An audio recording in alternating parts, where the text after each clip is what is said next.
Фестиваль Нова. Всем было классно, никто не думал вообще, что что-то такое может произойти. Когда этот момент наступил у тебя? Была мигунит такая с пузырьками, газу как будто. Я не буду ехать туда, мацав. Внутри 30 человек забилось? Да. О, я никогда это не забуду. Кричит Аллаху Акбар, и вот так. Граната прямо перед тобой упала? Как будто все так боялись выходить, что мы все просто лежали и надеялись, что кто-то придет, может быть. Тебя не зацепило осколками? Зацепила, но первая граната нет. А это только еще первая была? Самые тяжелые 12 часов в моей жизни это.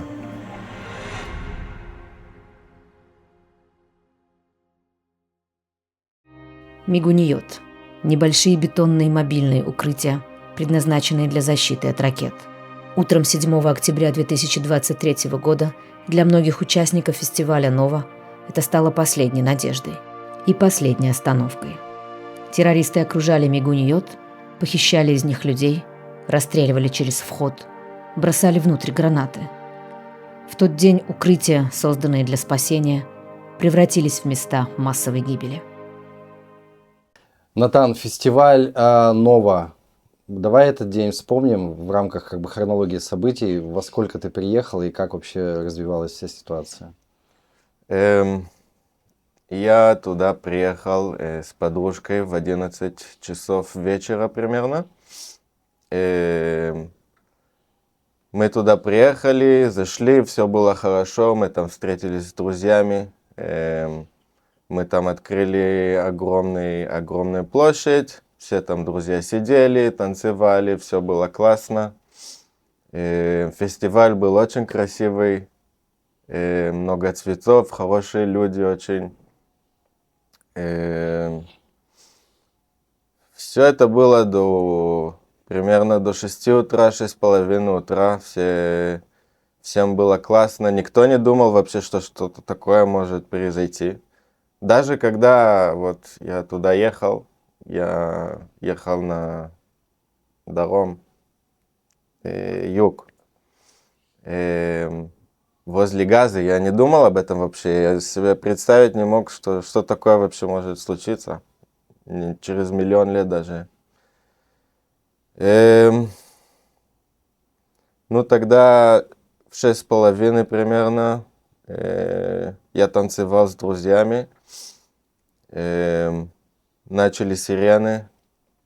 Никто не понимал, что случилось. Никто. Все были в шоке. Там пару орали, пару там не понимали, что случилось вообще.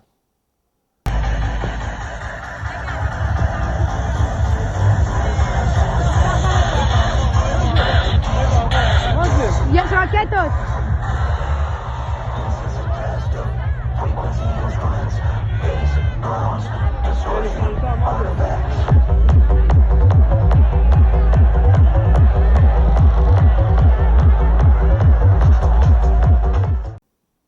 Я себе сказал, когда все это начало случиться, что нужно уйти оттуда.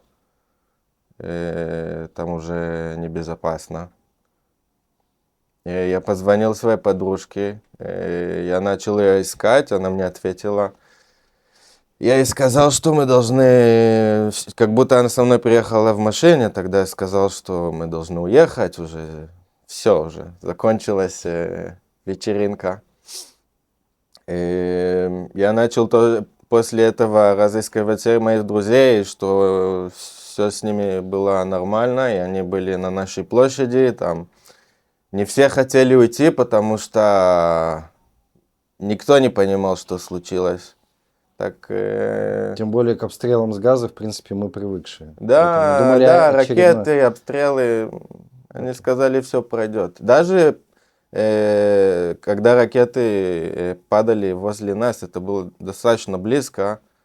Там у меня тоже люди из там, Ашдода, Ашкелона, там, вот, они привыкли к этому. Это обычный день для них. Но я побоялся. Я сказал, что мне нужно оттуда уйти. Я подумал, что мне нужно уйти оттуда. взял подружку, зашли в машину, мы начали ехать там по поля, а уже когда начали выезжать, там уже пробка была. А во сколько вы выезжали, ты помнишь? Где-то без 15-7, Без без 15. 10-7, что-то В это, около 7. в это время пока только сирены и обстрелы были, да? Уже сирены закончились. Может быть, потом еще пришло, я не совсем помню. Но типа первые сирены, которые пришли в 6:30, уже закончились, да. Тоже там все кричали: выходите, выходите отсюда, все. Так мы стоим в пробке. Можно было там ехать или на юг, или на запад. Как-то мы оттуда, из этой пробки, не знаю, как даже... Я там, ухитрился как-то выйти.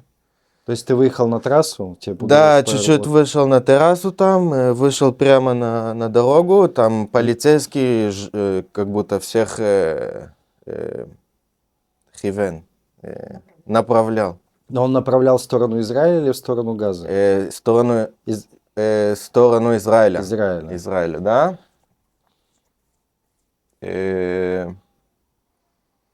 Когда я начал уже там ехать, нет, он направлял в сторону на запад, да. Мгм. Простите, это да. Он на запад направлял сначала. Я ехал на запад. Я смотрел на Waze, на аппликации Waze, видел, что как будто это в Газу, как будто я не буду ехать туда. Эн мацав. Тогда я сразу перевернулся. Там нашел где-то, перевернулся так. Развернулся машины, да, начал ехать. И там начал ехать 2-3 километра. Я чуть-чуть прошел этого полицейского, который вначале всех направлял. И потом я видел, люди выходят из кустах. Из террасы, там я ехал на юг, и они приходили там с правой стороны. Я еще не понял. Я еще не понял, что это были террористы. Извини, пожалуйста, вот это из кустов люди, это уже были террористы? Это террористы уже, да. Ты уже видел, как они выходили? Они выходят, и они так Даже, ничего. Много их было? Сколько человек? Я видел 2, выходят из кустов. И они были так, выходили с какого-то оружия. Я не совсем понял, что они, кто они. Но что-то мне сказало, что это не в порядке. И вот как я их заметил, я сразу обратно поехал. Опять машины развернулся. И начал думать, я еду медленно, начинаю думать, что делать, как будто с одной стороны Газа, с другой стороны террористы, там поле, здесь вечеринка, ты не знаешь, куда ехать. Тогда я там опять этого полицейского проехал, и возле Раим, Ешув Раим, там была мигунит такая с пузырьками. Мигунит — это вот эти маленькие бомбоубежища, которые вдоль трассы стоят. Да. Бомбоубежище, что такое? Мигунит. Я там видел много людей. Я решил остановить машину там и спросить, что случилось, может быть, кто-то знает. Я там остановил машину, вышел с подружкой, она со мной в машине все это время. Ну и там начал спрашивать, как будто, может быть, кто-то знает. Сказали, там все известно уже, что террористы, не знают сколько, там армия должна с этим уже справляться, все хорошо. Ну, кроме тех 2 террористов ты больше не видел? Не пока? видел никого. Никого. Ни обстрелов не было еще, ничего? Пока еще Пока ничего. Пока еще ничего. И тоже эти террористы, которые были, они не стреляли, когда я оттуда уезжал. Я думаю, что они видели меня, и они решили не стрелять еще. Я не знаю. Мгм. Так я там остановился возле бомбоубежища. Начал спрашивать людей, что знают что-то, сколько, кто, когда, что-то. Никто не знает. Там было, кстати, очень много людей. Там было около 30 людей, да. И чтобы вы поняли, это бомбоубежище, оно как будто такое То очень есть маленькое. внутри 30 человек забилось? Да. Так что там случилось? Я расспрашивал всех, никто не знает что. Ну и я слышу, там арабы начинают орать Аллаху Акбар и расстреливать небо. Ну, все напугались, все как будто запихнулись внутрь, как сардины. Я все это вижу, я решаю чуть-чуть там в сторонке пихнуться, потому что невозможно дышать. Там было, все прямо начали толкать всех внутрь. Ну и я говорю всем быть тихо, типа, чтобы никто нас не слышал. Никто меня не слушает, все рыдают от страха, никто не понимает, что случается. Ну и тогда я слышу машину, и Аллаху Акбар, и расстрелы, я слышу ближе и ближе, пока эти белые Тойоты, одна из них вот проезжает это бомбоубежище, все люди внутри, и они просто расстреливают снаружи бомбоубежища. Как будто все внутри слышат, что па-па-па-па-па-па. По стене По прям. стене, да. Все заткнулись сразу. В шоке просто были. Я себе сказал, все, как будто началось.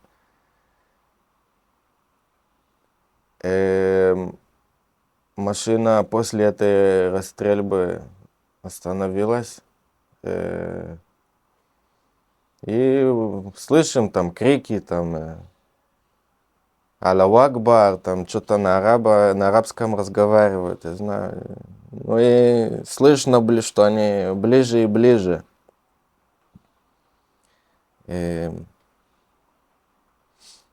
А потом такие люди, которые были на входе убежища, их сразу забрали. Может быть, и расстрельнули кого-то, я не помню, кто-то что сопротивлялся. Я просто помню, что там... Я помню лиц, которые были со мной там в начале, и когда эти террористы приехали, просто взяли и забрали их, и я их не видел после этого. Я не знаю, что случилось с ними. Я не знаю, если выжили, я не знаю ничего. Просто эти лица исчезнули как-то. То есть ты прям видел, как хватали, похищали? Да. Прям вот на глазах у тебя? Прям, вот так. Многих так утащили? Из этого убежища я видел хоть 5-6 человек. Что такое? А когда всех вытащили, которые они видели только, да, они не видели всех людей, которые там были. Они взяли людей, потом бросили гранату внутрь, как будто... Я слышал эту гранату, он так падает на пол, я слышал это так. Что-то во мне сказала, нужно просто в сторонку это убежище и накрыться собой, не знаю. Граната прям перед тобой упала? Вот в этой- Она как будто ее бросили. И Ты её если увидел? здесь проход, тогда она вот была прямо здесь. Здесь проход, здесь начало прохода, здесь она как будто, как вы видите, выглядит такой проход, Да. и потом здесь очень Ну, то большая есть площадь. метра два от тебя, наверное, да? Нет, Меньше метра? меньше, метров. Ты увидел ее? Я видел, я видел, как он прыгает между ног людьми, которые там. Знаешь, первая мысль это взять гранату, выбросить, за 2 секунды исчезла, уже все, ты нечего делать. А, э, Да, когда граната взрывается, это шок. Это шок в маленьком пространстве. У меня сразу уши начали звенеть. Все черное было. Невозможно было дышать. Запах. Гарри. Да, сильный. Я никогда не забуду, э, как будто гир горит. Гир машины горит. Этот запах. Тебя не зацепило осколками? Зацепило, но первая граната нет. А это только еще первая Это была? Да.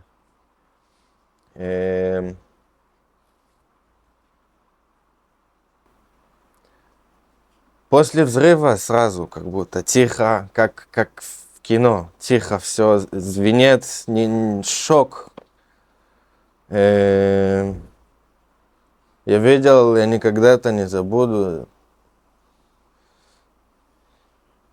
Там одна девушка просто полутела, вот так, обратно, заду бедище, так,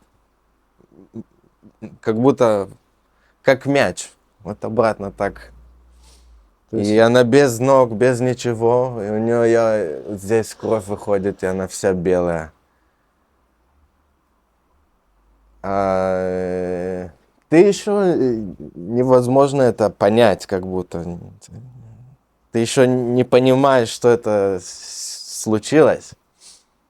Еще думаешь, что не, все будет нормально, она не мертва. Как будто нет шансов никогда.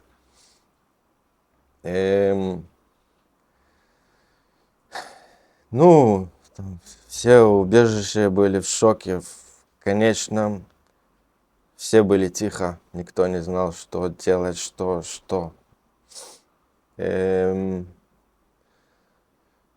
Эти террористы, когда они бросили эту гранату, они выхватили кого могли еще и уехали. А все, кто остался в убежище,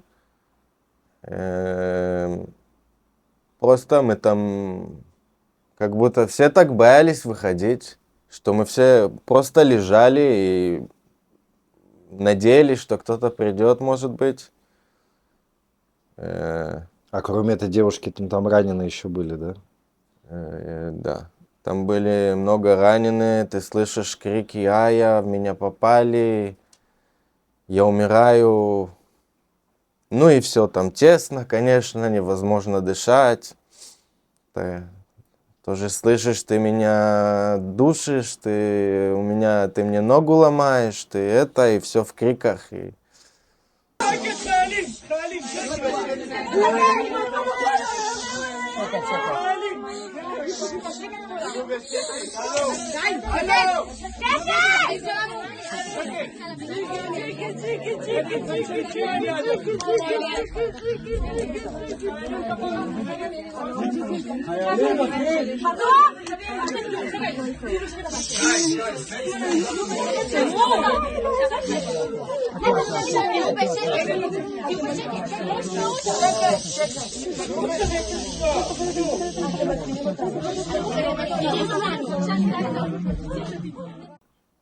Так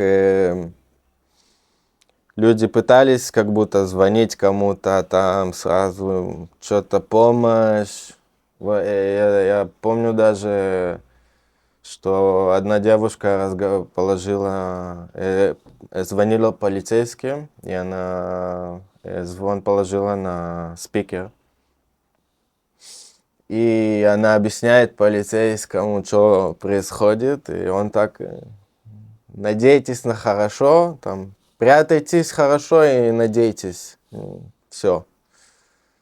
Как будто не было помощи, не было кому звонить, там, люди пытались звонить знакомыми, солдатами, никого не было. Вот, мы просто одни были, вот так.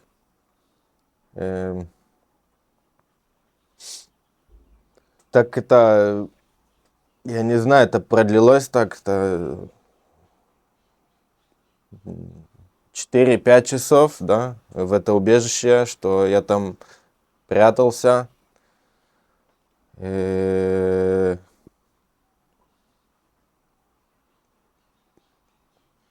Ай, тяжело.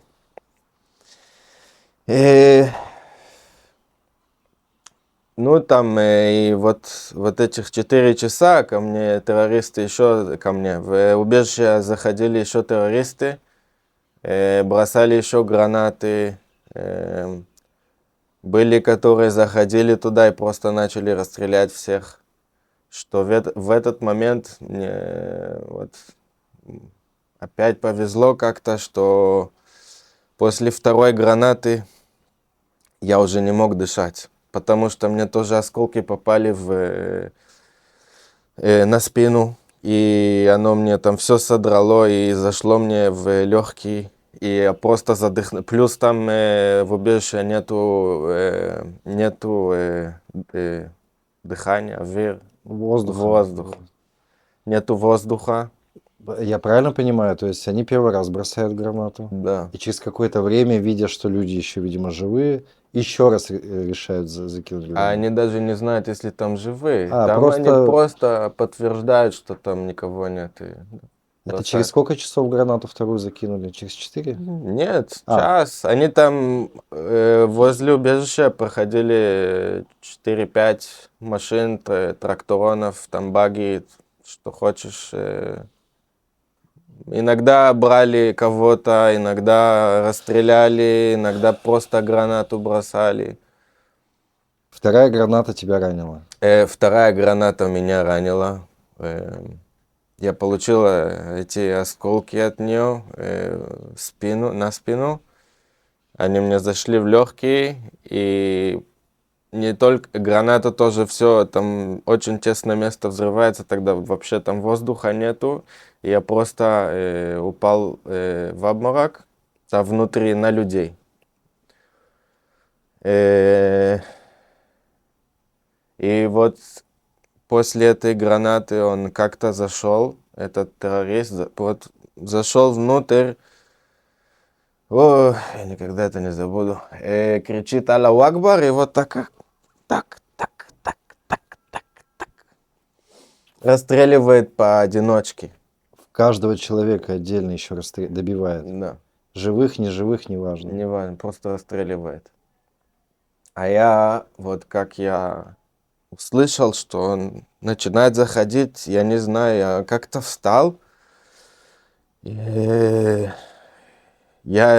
одел жакет, и мне было очень жарко, я на секунду встал, просто раздел жакет, положил на голову так, а я как будто лежал.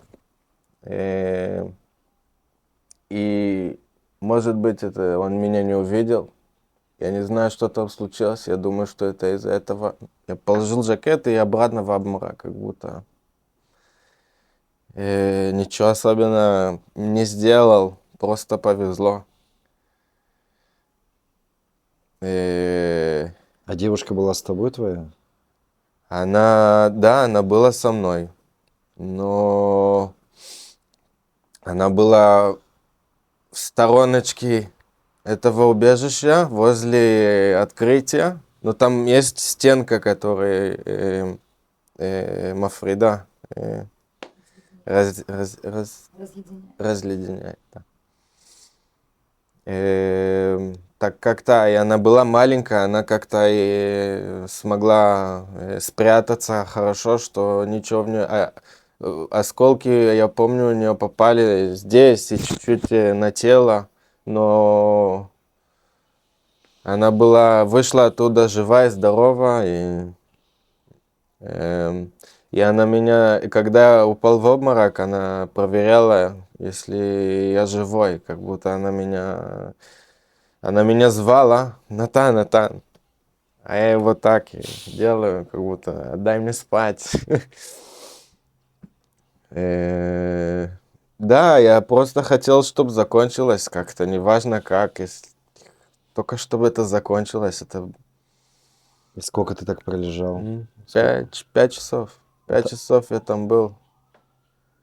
И на меня продолжали гранатами бросать уже, как будто гранаты не могли в тебя попасть, потому что ты в сторонке, а там есть толпа мертвых трупов в открытии, и граната просто все взрывается в них. То есть еще гранаты кидали? Да. После того, как расстреляли, еще Еще там каждая машина остановилась и закидывала. и закидывала там гранату или расстреляла, как что было, я не знаю, как захотелось. В тебя осколки уже не попадали. Меня один осколок попал здесь от AK. Я прямо мне попало, и со стенкой попало в руку, я смотрю, я просто вытаскиваю себя. И кровь начала так течь, а я ничего не чувствую, ничего. Ни боли, ничего. Ничего. Я помню, что это было горячо, чувство давления такое на руке, но боли никакой не было.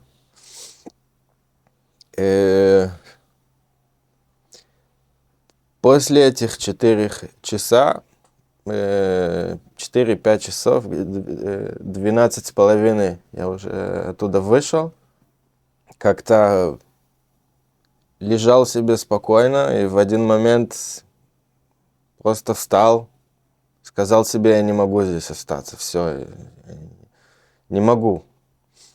Смотрел вокруг меня, кто жив, начал говорить, как будто давайте выйдем отсюда, как будто нам нечего здесь оставаться. Все на меня посмотрели просто в шоке, как будто я инопланетянин. Не слушали меня, ничего. И я уже не мог там быть, посмотрел на подружку и сказал: все, мы выходим отсюда. А сколько живых осталось людей там? Ты увидел?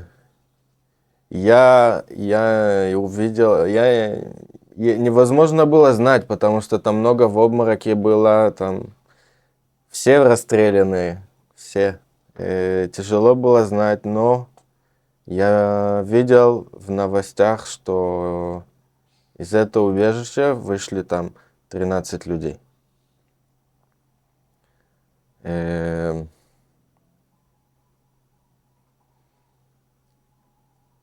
Так, когда я посмотрел на всех и сказал, что нужно выйти отсюда, все на меня посмотрели в шоке. И я сообразил, что снаружи там тихо. Там нету никого. Там нету арабов, нету террористов, нету никого. Тогда я решил заглянуть. И да, там не было никого, но и тоже оружия на полу не было или что-то такое. Ничего не было. Так я решил просто туда убежать. Я сказал всем: давайте отсюда. Опять все в шоке. Никто не хочет меня слушать.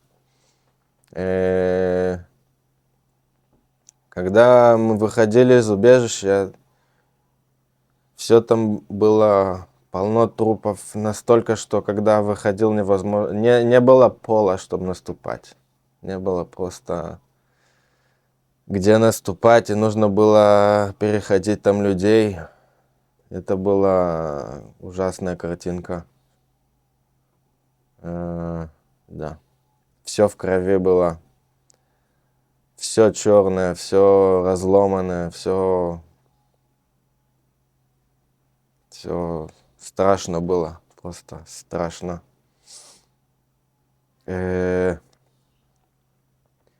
Я вышел оттуда. Подружка там забыла телефон и очки свои. Забудь про это. Взял ее просто за руку. Зашли в машину.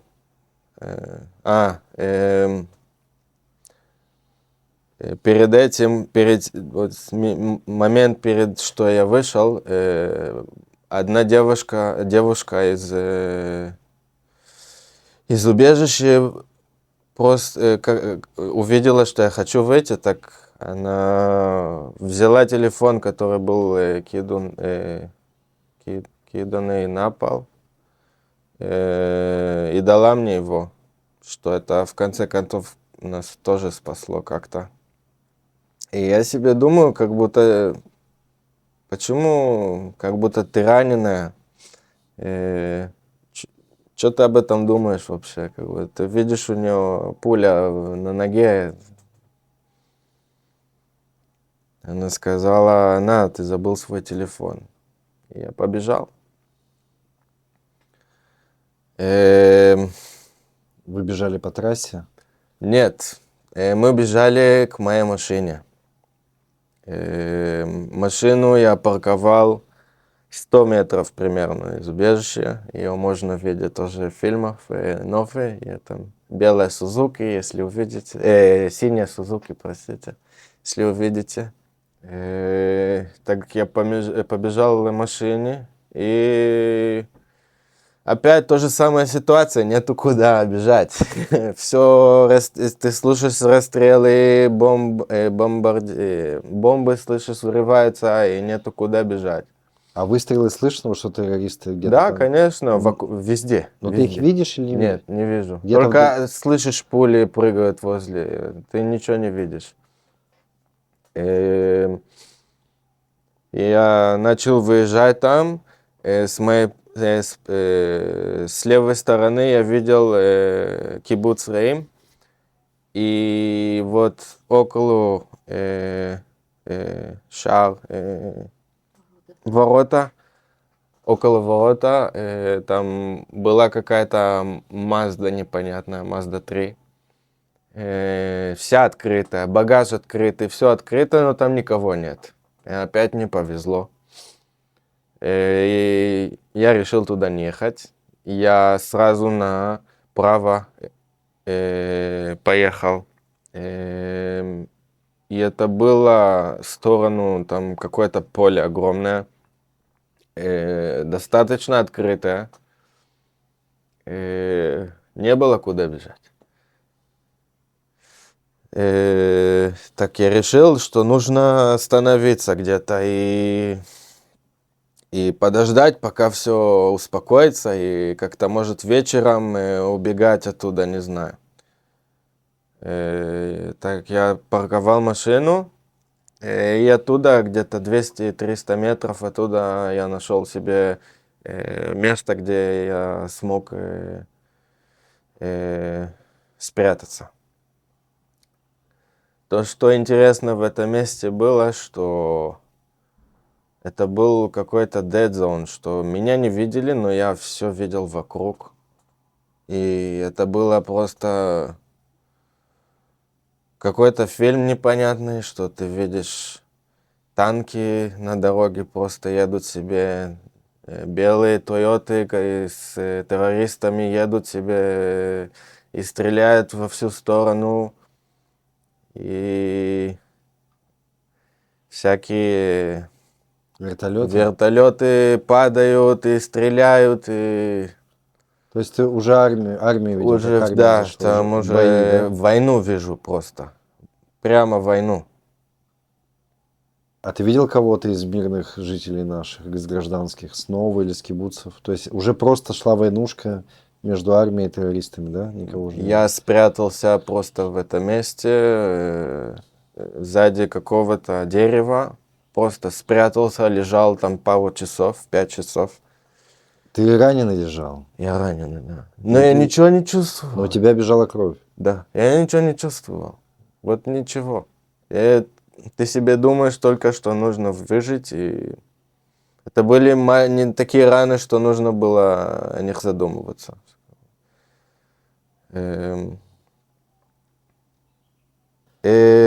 Так, я вижу войну вокруг.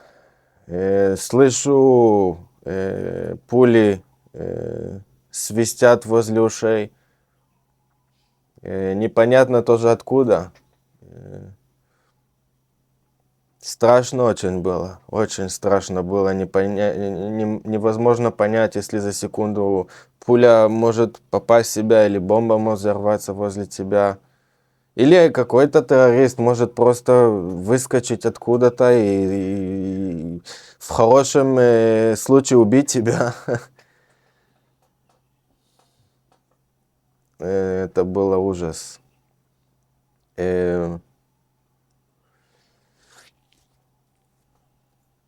Телефон, который мне дали, мой, в нем батарейка не было. А мы хотели кому-то позвонить, чтобы как-то помочь, что-то, хоть любимым сообщить, что мы еще живы, что-то. Тогда я подскочил к машине и зарядил телефон чуть-чуть. Там у меня было 5%. Мне это хватило на 10 минут. И опять нужно было так 3 раза прятаться к машине, да. 3 раза нужно было так это делать. В конце как-то подружка, у нее был контакт с Исраэль Зив, он военный, очень, ну, как будто, что все знают его. Алюф Агав Мифцаим, короче. Такой известный, да. Она его как-то позвала через брата его, что он позвонил его секретарше, что она его дала ему нашу локацию. И, короче, там было все так сложно. И он приехал, когда-то было 4:15, он туда приехал с Private в армейской одежде, только с пистолетом, с Glock он был. Я вообще не поверил, что это один из наших, потому что кто приезжает на свой Private, на такое место, что-то мне там не понравилось. Ну и опять заглянул на него, посмотрел, он такой, у него белые волосы, такой выглядит из наших. Тогда я выскочил там под дерева, прямо поднимаю руки, я ему так кричу: ты пришел нас спасать? Он говорит: да, давайте, идемте сюда. Сначала, когда я решил встать и проверить, если он из наших, тогда я дал ключи машины подружке, сказал ей: если ты слышишь бум, беги.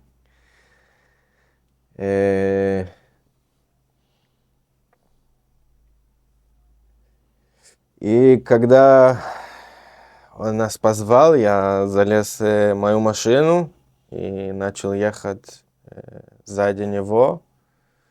Когда мы приехали возле кибуц Рим, я видел, что наши уже там, все солдаты.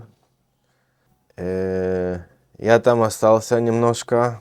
Нужно было как-то все это промотать в голове, что случилось. Это был один большой экшн-фильм какой-то непонятный.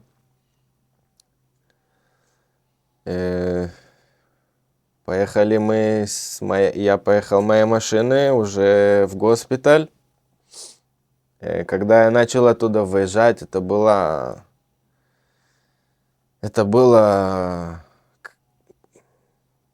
просто... Я не мог верить, что я видел моим глазам. Просто целая дорога, машины все сломаны, взорваны.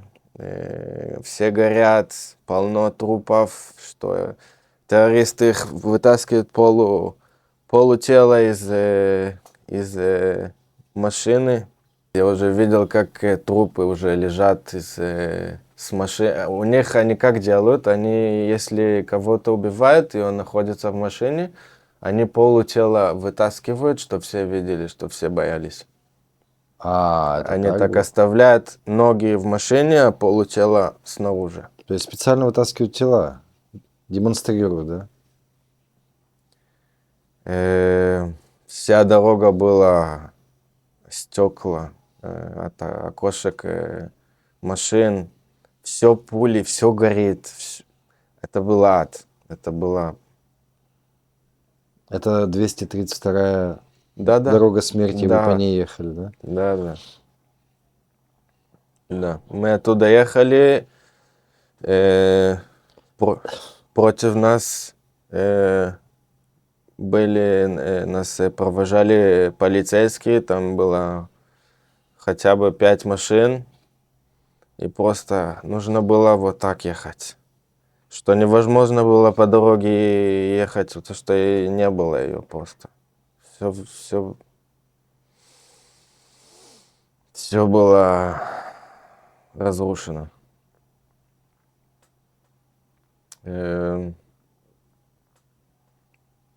По дороге тоже был какой-то чекпоинт полицейских и медиков.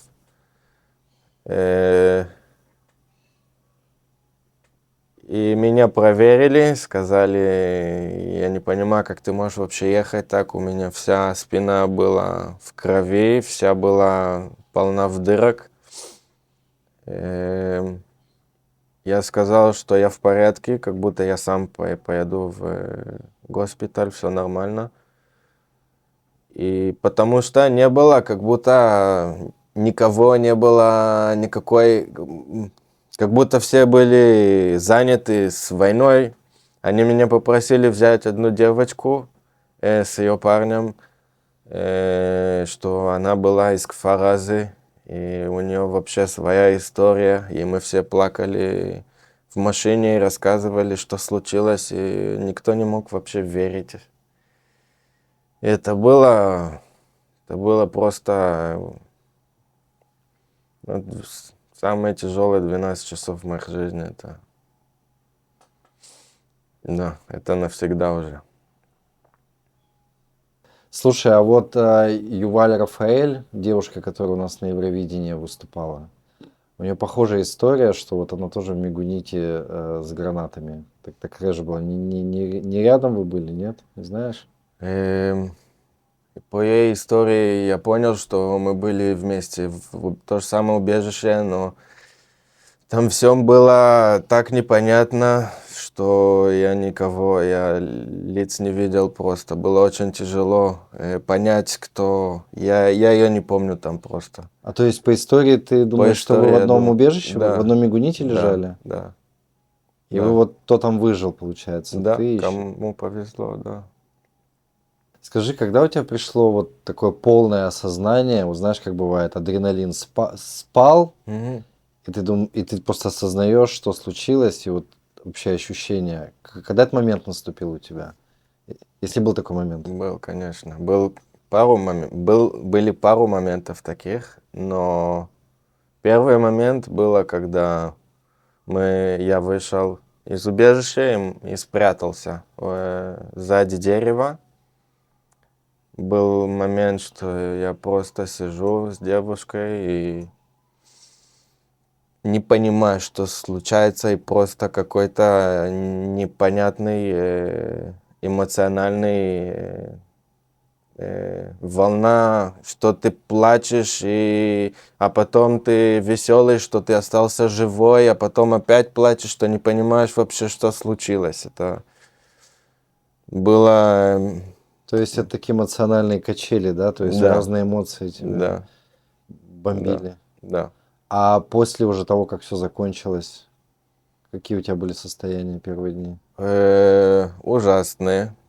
Первые дни я был в полной травме, что Я просто боялся выходить из дома, из кровати я боялся выходить.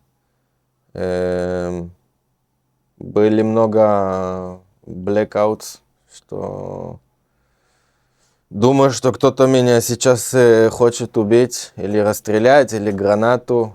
Я не забуду это никогда, что где-то неделю после этого случая я приехал к другу посидеть с ним, и вот там проехала машина, и у нее был запах этого гир.